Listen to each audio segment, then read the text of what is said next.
Bonjour mesdames, bonjour messieurs, c'est toujours un réel plaisir pour moi de vous retrouver sur ODD TV. Aujourd'hui, nous parlons de la finance climat dans cette émission spéciale. Les besoins en financement pour faire face aux effets néfastes du changement climatique dans l'espace UEMOA sont énormes. La Banque ouest-africaine de développement se positionne comme un partenaire clé dans la mobilisation des ressources financières. Aujourd'hui, je suis avec quelques experts de cette banque. Monsieur Ibrahim Traoré, bonjour. Bonjour madame. Alors, vous êtes le responsable du développement des projets climat au sein de la BOAD. C'est bien ça. Merci d'avoir accepté notre invitation. C'est moi qui vous remercie.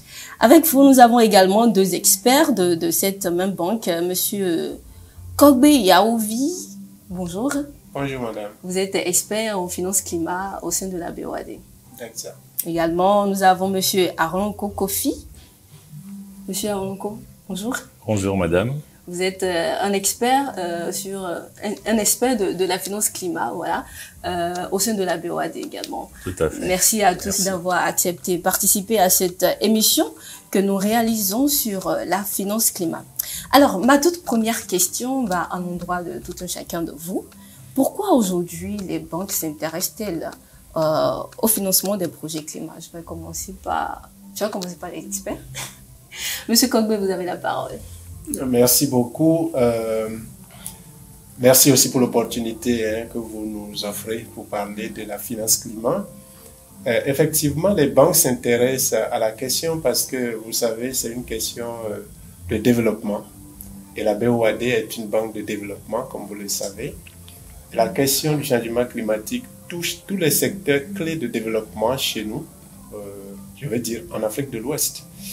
Et aujourd'hui, quand vous regardez que ce soit le secteur public ou le secteur privé, ils sont tous sérieusement affectés par le changement climatique. On nous dit, par exemple, quand vous prenez l'espace UEMOA, qu'un réchauffement climatique de 1,5 degré pourrait entraîner une perte de PIB entre 5 et 20% d'ici 2030. Nous sommes en 2024. Et aussi, cela peut également entraîner beaucoup de besoins financiers.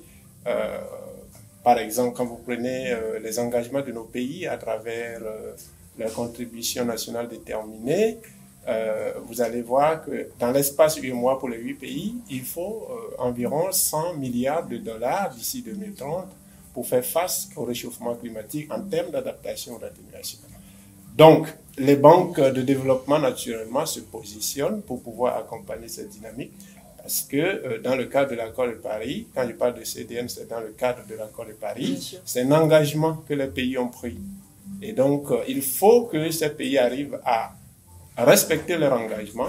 Et il est bien précisé aussi que cet engagement est conditionnel, c'est-à-dire ils ont une partie des ressources qu'ils peuvent mobiliser en tant qu'État, mais la seconde partie doit être mobilisée auprès d'autres partenaires, que ce soit les privés ou... Voilà, donc ça fait qu'aujourd'hui, la BOAD voudrait accompagner cette dynamique dans laquelle nos pays se sont inscrits. À part la BOAD, il y a d'autres banques. C'est vrai qu'ici, nous parlons principalement de la BOAD. Alors, je vais passer la parole à M. Aronko Kofi. Pourquoi les banques s'intéressent-elles aujourd'hui au financement des projets climat? Alors, merci madame. Il faudrait insister d'abord sur le fait qu'il s'agit d'un engagement mondial en droite ligne de l'accord de Paris. Et donc, par conséquent, les pays ont souscrit à cet engagement à travers des contributions déterminées au niveau national. Et il faut rappeler qu'au niveau de la banque elle-même, nous avons un plan stratégique Joliba 2021-2025 qui justement prend en ligne dans son axe 3 donc tout ce qui concerne, tout ce qui vise à la résilience. On va revenir sur le plan stratégique, mais d'abord de façon globale. Il y a plusieurs banques aujourd'hui qui s'intéressent, et c'est vrai que la BOAD se positionne comme un partenaire clé des 8 pays de la zone UEMOA. Pourquoi cet engouement maintenant? Ben, je dirais cet engouement parce que déjà pour la banque elle-même, elle est régie par des notations extra-financières, Moody's et Fitch, et donc qui régulent et qui sont là justement pour certifier la santé financière de la banque et la gouvernance de qualité. Et donc la banque est régie par ces ces directives-là. Déjà, ça, c'est quelque chose de très important à souligner. Et deuxièmement, financer le changement climatique, c'est une réduction de la pauvreté. Vous voyez, donc, il faudrait qu'on se rende à l'évidence que financer les changements climatiques, c'est viser la réduction de la pauvreté et accroître le développement de nos pays. Et donc, c'est ce que la banque se donne comme leitmotiv dans le cadre de ces financements climatiques. Alors, Monsieur Ibrahim Traoré, vous qui vous occupez des projets climatiques au sein de la BOAD, pourquoi aujourd'hui il faut financer les projets climat? Pourquoi ça devient une priorité? Non, ça ne devient pas une priorité. C'est une priorité depuis. Voilà. Il faut aller à la naissance même de la Banque ouest africaine. Les pères fondateurs de cette institution, c'est une institution qui est un organe de développement en fait au sein de l'Union économique et monétaire ouest africaine. Donc le rôle qui lui a été dévolu à sa création, c'est de financer le développement. Et vous n'êtes pas sans savoir qu'en 1973 et 1976, il y a eu une vague de sécheresse dans les pays du Sahel. Et tout ça a entraîné une volonté certaine des pères fondateurs à accompagner le développement équilibré de nos États. Donc c'est inscrit même dans les statuts qui ont créé la BOAD. Donc par essence, nous finançons le développement. Et aujourd'hui, comme on dit, la science n'a que l'âge de ses outils. Vous savez qu'aujourd'hui, on ne parle plus de développement, mais de développement durable. Donc la banque n'a fait que s'aligner sur aujourd'hui les process de développement qui sont aujourd'hui celui du développement durable. Et donc, dans ce statut, comme je l'ai dit, c'est déjà le cas. Et au niveau de sa politique de déclaration générale, elle a été actualisée, où on a inscrit la question de la finance climat et du développement durable dans notre politique de déclaration de politique générale. Ce qui fait qu'aujourd'hui, nous sommes en phase et alignés. Donc c'est tout naturellement que la banque finance aujourd'hui le développement durable. Alors, Monsieur Arlonco a commencé par en parler. La banque dans son nouveau plan stratégique 2021-2025, a pris l'engagement d'allouer 25% de ses ressources au projet climat dans les pays de l'UEMOA. Monsieur Ibrahim Traoré, pourquoi cet engagement aujourd'hui? Alors, cet engagement, comme vous savez, quand nous sommes en train d'élaborer un plan stratégique, ça ne vient pas de nulle part. La banque, depuis, on va dire, les années 2005-2008, s'est engagée dans le cadre du PDMF avec la Banque mondiale à intégrer les questions de gestion environnementale et sociale d'abord. Donc, ces questions sont assez usitées dans la banque. Il n'y a pas ce projet aujourd'hui qui n'est pas instruit à l'aune des questions environnementales et sociales. Ensuite, avec la montée en charge de la question de la lutte contre le changement climatique, la réflexion a été menée dès 2008, 2009, 2010 sur comment ces aspects-là pouvaient être intégrés dans les opérations que nous finançons. Et on a, pour ce faire, réfléchi à une première stratégie. Avant celle de 2021-2025, il y a eu une première stratégie qui nous a permis de nous accréditer déjà aux différents mécanismes financiers de la Convention cadre des Nations Unies. Donc, dès 2011, la banque a eu sa première accréditation au Fonds d'adaptation, qui était, on va dire, l'amorce pour la finance climat. À la suite, nous sommes allés à l'accréditation au FEM et au Fonds vert pour le climat. Donc l'idée ici, c'est que c'est une structuration de court, moyen et long terme.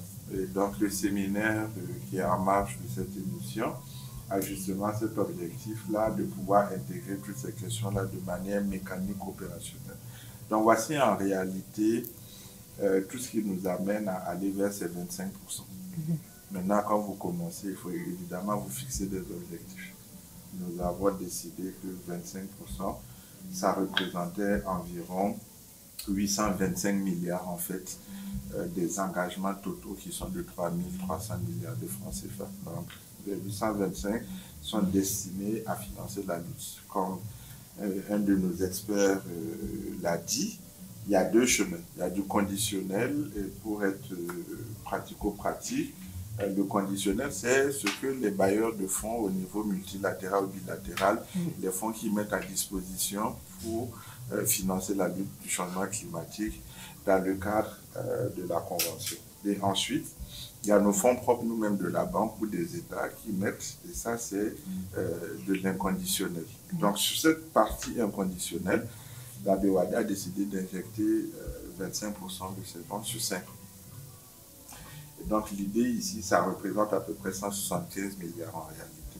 Donc si vous accumulez 175 sur ce qui est inconditionnel et 825, on est à peu près à 1000 milliards de francs CFA que nous voulons en réalité. Donc on va un peu au-delà de ces 25 puisqu'il y a des ressources qui sont prises au niveau des fonds climat. Donc voilà un peu, c'est un objectif, un premier objectif, et nous avons une ambition future qui, je l'espère, nous permettra, avec tous ces mécanismes opérationnels que nous sommes en train de mettre en place, d'aller au-delà de ces autres. Alors, dans le cadre de ce plan stratégique, il y a le nouveau programme de financement d'une portefeuille de 1800 milliards qui sera injecté dans les 8 pays de l'UEMOA sur 3 ans. Est-ce que ces ressources sont-elles déjà mobilisées ou bien c'est à mobiliser? C'est des ressources à mobiliser. Mais il faut avoir une certaine visibilité. Comme on dit, gouverner, c'est prévoir. Il y a des lettres de mission qui nous ont été données par le président de la banque, M. Serge Ekoué, qui est également le président du club des banques de développement qui finance la lutte contre le changement climatique, IDFC. C'est montrer déjà la proaction de la banque et de son président dans cet exercice-là. Donc aujourd'hui, quand il a créé le département qui était à l'époque celui de l'environnement et de la finance climat, qui est aujourd'hui le département du financement du développement durable, qui regroupe tout le microcosme lié à cette question au niveau de la banque, la lettre était claire. Vous devez être proactif, vous devez apporter du conseil au pays et on doit avoir une vision certaine. Quand vous voulez être proactif, avoir une vision certaine, conseiller, il va sans dire qu'il faut avoir une approche programmatique. Vous ne pouvez plus naviguer à vue. Donc cette approche programmatique, au début on était allé à 200 milliards par pays, on est en train d'aller à 225, voire peut-être 250 milliards par pays, tenant compte, on va dire, des besoins des États. Pour ce faire, on a créé, l'Union économique et monétaire, le Conseil des ministres a créé le Fonds d'études climat. C'est un fonds d'amorçage. On va revenir sur le fonds. Et quelle est la stratégie? Là, je vais poser cette question aux experts. Est-ce qu'il y a une stratégie mise en place pour permettre aux 8 pays de l'UEMOA de bénéficier de façon équitable de cette portefeuille de 1800 milliards? Monsieur Corbet? Oui, merci. Effectivement, dans la démarche qui a été définie pour élaborer ces programmes d'investissement climat, il y a une approche d'abord participative qui est aussi inclusive. D'abord, il y a une étape d'identification qui consiste donc à effectuer des missions d'identification au niveau des États. Donc, dans chaque pays, la banque envoie une mission et cette mission-là travaille avec tous les acteurs au niveau national, donc que ce soit les ministères sectoriels, en passant bien sûr par le ministère de l'économie et des finances. Et ensuite, au niveau des ministères sectoriels qui seront considérés comme prioritaires pour chaque pays, parce que la BOAD n'impose pas de secteur prioritaire, donc nous travaillons de manière à ce que dans chaque pays, au cours de nos missions, on puisse identifier 2 à 3 secteurs prioritaires. Et donc, nous discutons avec les acteurs de ces secteurs-là et avec les partenaires, nous identifions un portefeuille de projets sectoriels. Donc, en moyenne, 5 projets par secteur. Donc, ce qui nous fait, si nous partons sur la base de 3 secteurs, nous avons environ 15 projets, un portefeuille de 15 projets par pays. Et donc, ce portefeuille-là est soumis à l'approbation des ministères en charge de l'économie et des finances de chaque pays. Et ensuite, dans certains pays, ça passe même au Conseil des ministres avant d'être validé et co-signé par éventuellement le ministère en charge de l'économie et des finances et le président de la BOAD.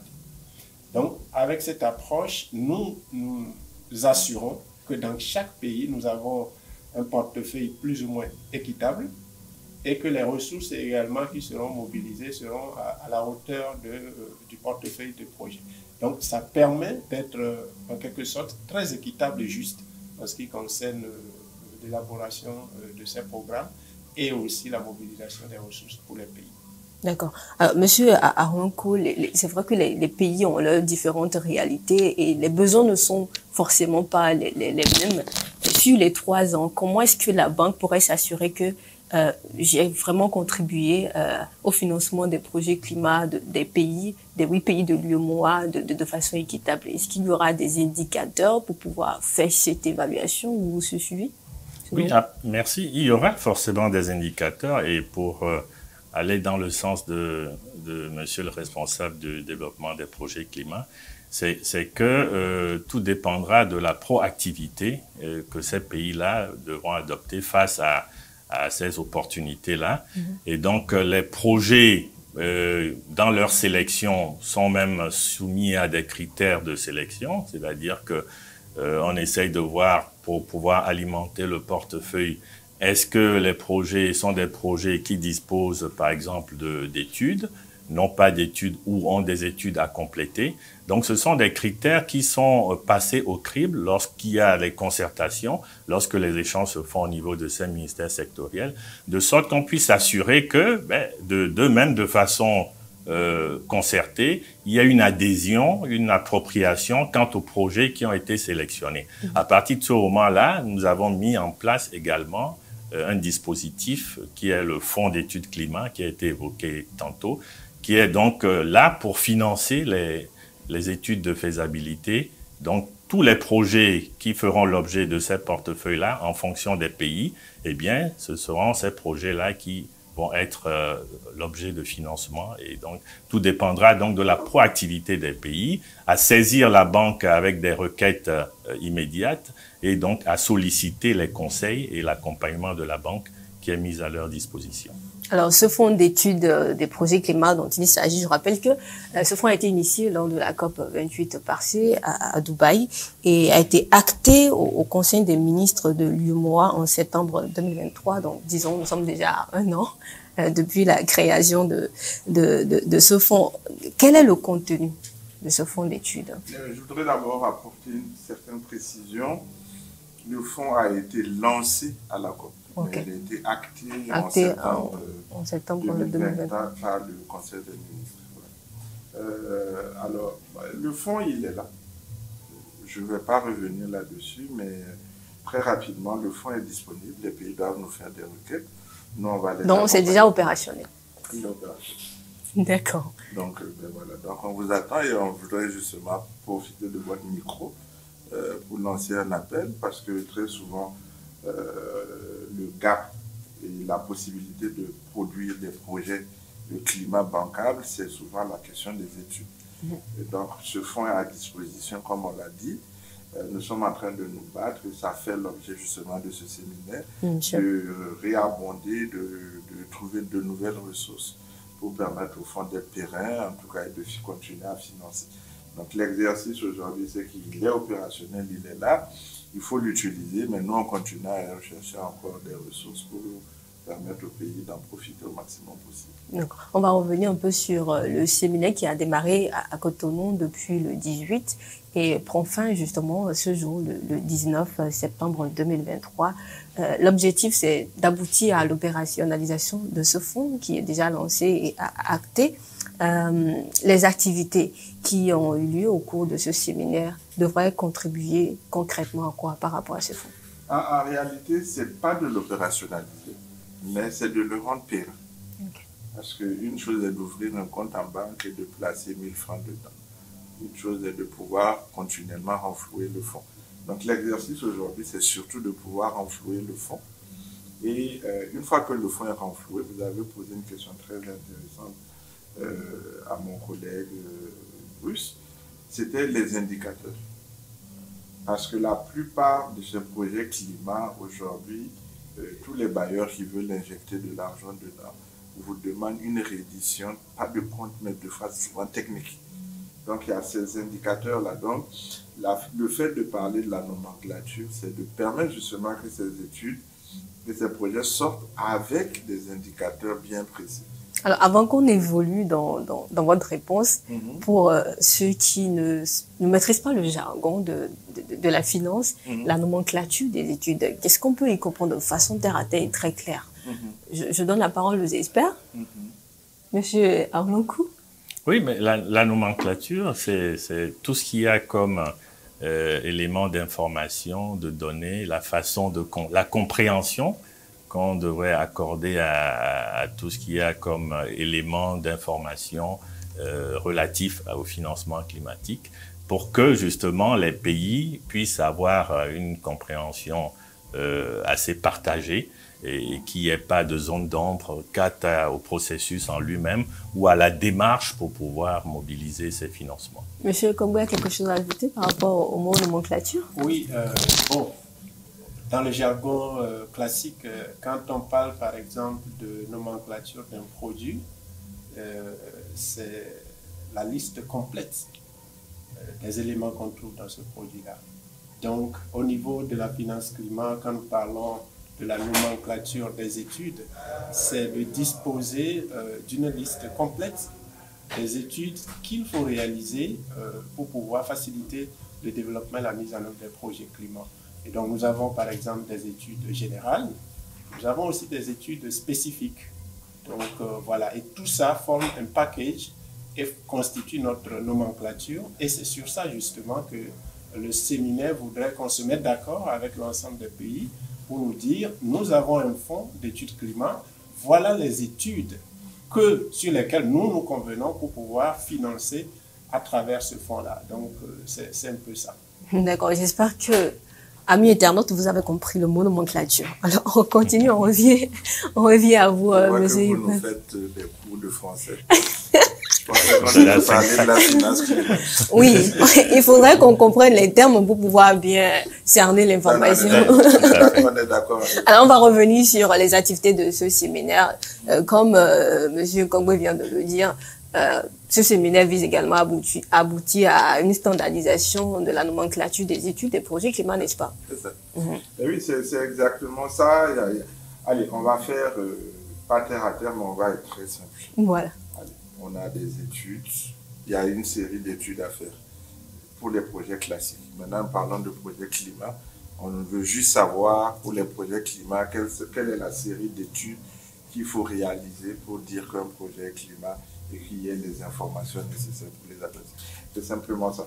Donc l'exercice était justement de faire ça et de discuter avec les pays. Et donc les pays ont décidé qu'ils vont faire une déclaration à l'intention des autorités de la sous-région parce qu'ils ont jugé que la question était super importante pour la suite des débats. Et donc nous, on va se faire l'exercice aujourd'hui de porter ce message-là à qui de droit? D'abord aux autorités de la Banque ouest-africaine qui nous ont mandatés pour l'organisation de ce séminaire. Ils tireront les conclusions et les recommandations nécessaires et ils verront comment eux-mêmes, à la suite de notre exercice technique, la question pourra être portée aux plus grandes instances de l'Union. Ça, c'est le premier élément. Et le deuxième élément, c'est que comme on l'a répété, pendant la COP, il y a eu un événement parallèle sur le lancement du fonds qui a regroupé le président de la commission de l'UEMOA, le président de la Banque ouest-africaine de développement et 4 ministres en charge de l'environnement, à savoir le Burkina, la Côte d'Ivoire, le Togo et le Mali. À l'issue des débats que ces autorités de haut rang ont eu sur la question, il était ressorti que pour la pérennité de ce fonds, les techniciens que nous sommes devions imaginer un process pour réfléchir aux mécanismes qui allaient permettre d'abonder ce fonds-là. Donc c'est vraiment à la suite de ces recommandations des autorités que ce séminaire a été tenu et je suis très heureux de savoir que les pays ont pu aboutir à une déclaration signée par eux et que nous allons porter aux autorités et puis avec une feuille de route pour voir comment cela sera décliné tenant compte de ce que les autorités vont arrêter. Bah, il faut préciser que le fonds a été créé sur une demande des pays membres de l'UEMOA. Est-ce à dire que ces pays éprouvent beaucoup de difficultés dans l'étude ou dans l'éligibilité de leurs projets à soumettre? Vous qui recevez les projets, quelles sont les difficultés que vous rencontrez très souvent? La première difficulté déjà, c'est comment on finance les études. Parce que déjà, quand vous voulez faire un projet, vous avez une idée, mais on vous demande d'avoir des études qui prouvent que le projet est concevable, est faisable, que la conception répond à tous ces critères. Et pour ça, il faut de l'argent. Bien sûr. Donc, les pays, clairement, quand ils nous saisissent, ils nous demandent tout le temps de les appuyer. Mais l'appui doit être structuré. Hein. La banque, donc, a réfléchi. Ce n'est pas venu de nulle part. Hein. Il y a eu des études qui ont été élaborées, des concertations, un constat qui a été fait.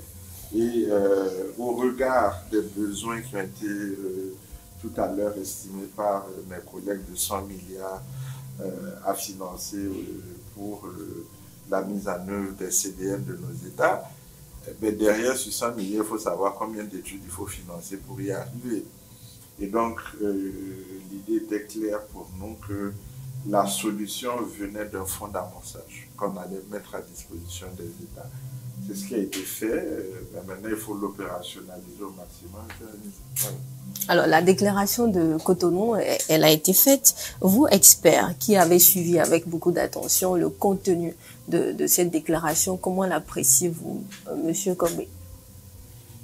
Non, c'est une très bonne déclaration parce qu'il revient sur les objectifs du séminaire, comme l'a dit le responsable développement des projets. Donc, il y a tout ce qui concerne la nomenclature des projets. Donc, le séminaire, les participants du séminaire, je vais dire, se sont entendus sur le minimum de recommandations à formuler à l'endroit des plus hautes autorités de nos pays, des autorités ministérielles, et aussi sur tout ce qui concerne les mécanismes, les voies et moyens pour pouvoir abonder le fonds, parce que c'est ce qui est plus urgent, puisque aujourd'hui on sait que le besoin est sur le terrain, mais il faut assez de ressources pour pouvoir financer ces études-là. Donc ils ont fait des recommandations à l'endroit de nos États, de nos gouvernements, mais aussi des partenaires techniques et financiers qui accompagnent l'UEMOA et aussi la BOAD. Donc, pour nous, c'est une déclaration qui pose quand même une base solide pour pouvoir booster le processus qui est déjà en cours et faire en sorte que dans les semaines, les mois à venir, on puisse arriver rapidement, surtout que les autorités ministérielles approuvent cette déclaration et que les mécanismes soient mis en place pour l'abondement du fonds et pour la validation de la nomenclature qui a été proposée. Alors, Monsieur Aronko, est-ce rentable aujourd'hui pour les institutions financières d'investir dans les projets climat? Il est absolument rentable parce que déjà, je vous le disais dans mes propos liminaires, que l'action climatique, c'est une action actuelle et elle doit être actualisée. Et donc, pour les institutions financières, déjà, il y a la visibilité, la réputabilité de l'institution en elle-même. Et ensuite, l'accompagnement, puisqu'il s'agit ici d'une banque de développement. Et donc, notre sacerdoce, c'est de faire en sorte que le maximum de financement soit mobilisé à l'endroit de nos pays.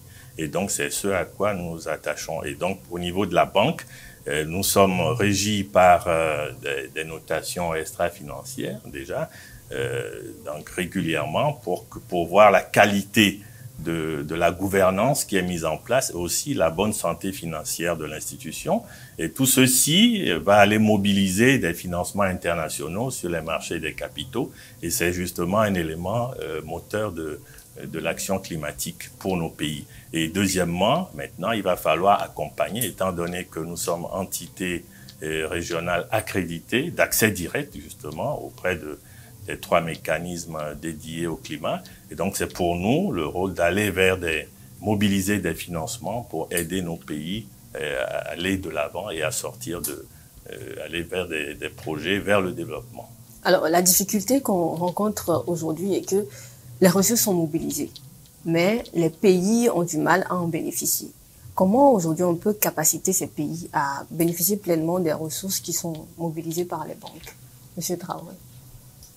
Alors, c'est une très belle question. Mais je voudrais apporter une petite précision. Je ne crois pas que les ressources soient mobilisées et que les pays ne sachent pas comment l'utiliser. Alors, la première chose déjà, c'est que dans chaque projet, la question de capacitation que vous avez évoquée, la plupart des premières composantes dans tous les projets, il y a une question de sensibilisation, de renforcement de capacité qui est déjà mise en place. Ça, c'est au niveau technique, ça c'est déjà fait. Le deuxième aspect, et c'est pourquoi je trouve que la Banque ouest africaine, en tout cas, a su saisir techniquement le nœud gordien qu'il fallait dénouer pour résoudre le problème. Vous savez, tout se passe, et même, je prendrai l'exemple même de nos propres enfants, quand ils sont bien formés, quand ils ont bien étudié, ils sont armés pour la suite. Et donc, les projets, c'est la même chose. Vous faites de bonnes études de faisabilité, vous êtes certain que l'implémentation, l'exécution de votre projet sera optimale. C'est pourquoi nous sommes allés à la source du problème. On va régler ce problème. À travers les consultations, on saura quels sont les besoins en termes de renforcement de capacité, par exemple, et comment les adresser. Si les études sont bien faites, elle nous dira quels sont les besoins, comment les adresser, et après, la suite va couler de source. Donc, pour moi, je répète, c'est un dogme pour moi. Je n'ai pas dit que j'ai raison. Mais le pivot central, l'élément central, c'est les études. Quand elles sont bien faites, la suite coule. Chers experts, c'est aussi une condition liée à l'étude des projets pour permettre au pays de bénéficier pleinement des ressources qui sont mobilisées par les banques pour pouvoir financer le projet climat. Absolument, et je voudrais verser de l'eau au moulin de ce qui a été dit par le responsable. Je pense qu'il est de deux ordres, comme ça a été dit.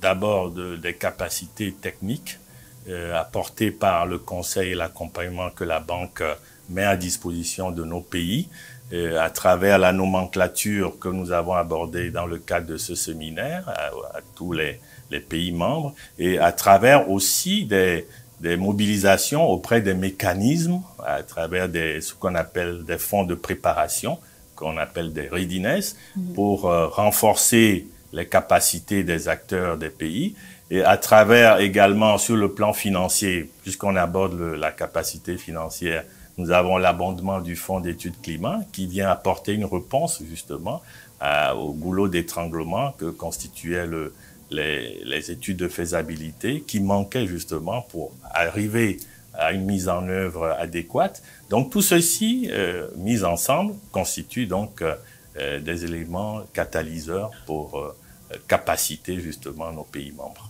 Monsieur Kongwe?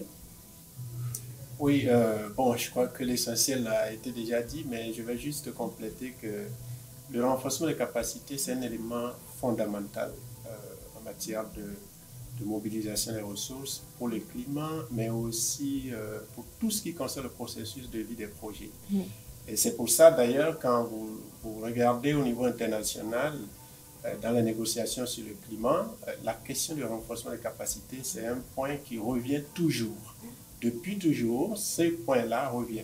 Parce que sans capacité, on ne peut rien faire. Et aussi, vous savez que la question du climat, c'est une question qui est dynamique, donc qui évolue au fil du temps. Et donc, il faut que les acteurs qui sont dans ce domaine-là soient mis à jour régulièrement par rapport à tout ce qui se fait. Et c'est pour ça, d'ailleurs, aussi que le président de la banque, dans sa vision éclairée sur les questions climatiques, a créé même un domaine dédié à la supervision des projets parce qu'il s'est rendu compte que sur le terrain, il n'y a pas suffisamment de compétences, ce que je vais parler ainsi, mais de capacités actualisées pour pouvoir bien gérer les projets climat. Donc, c'est pour dire que c'est une question très fondamentale et il faut qu'on en tienne compte durant tous les processus et tout le cycle de vie du projet climat. Alors, nous sommes déjà à la fin de cette émission. Enfin, un dernier tour de table pour recueillir vos mots de conclusion. On commence par M. Kombe, comme vous avez toujours la parole. Merci beaucoup. C'est un grand plaisir pour nous de passer sur ce plateau vous féliciter pour le travail que vous faites en matière de développement durable. Merci. Nous apprécions et merci aussi pour l'opportunité que vous nous offrez amplement de pouvoir nous exprimer sur ces questions-là. D'accord. Alors, M. Aronko, votre mot de la fin? Merci. En fait, c'est pour dire que la BOAD n'est pas une banque de promesses, mais c'est une banque de pragmatisme et de réalisme. Et aujourd'hui, ce séminaire-là vient justement démontrer que nous sommes auprès de nos pays pour les accompagner en termes de conseils, en termes de mobilisation de financement climatique. Et nous allons nous atteler à poursuivre cette tâche. Merci. Merci. On finit par vous, M. Ibrahim Traoré. C'est de vous remercier encore et puis de vous dire simplement, le président de la banque a dit « je recherche des impacts en matière de développement ». Et donc c'est tout ce que nous voulons mettre en œuvre, trouver des impacts, mettre en œuvre des impacts et puis faire en sorte que les populations de la zone UEMOA sortent grandies et développées comme on le souhaite.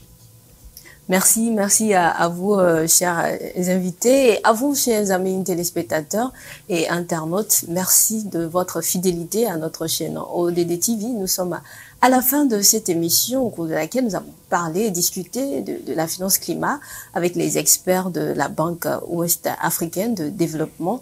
Portez-vous bien et on se retrouve très prochainement pour développer d'autres thèmes liés au changement climatique.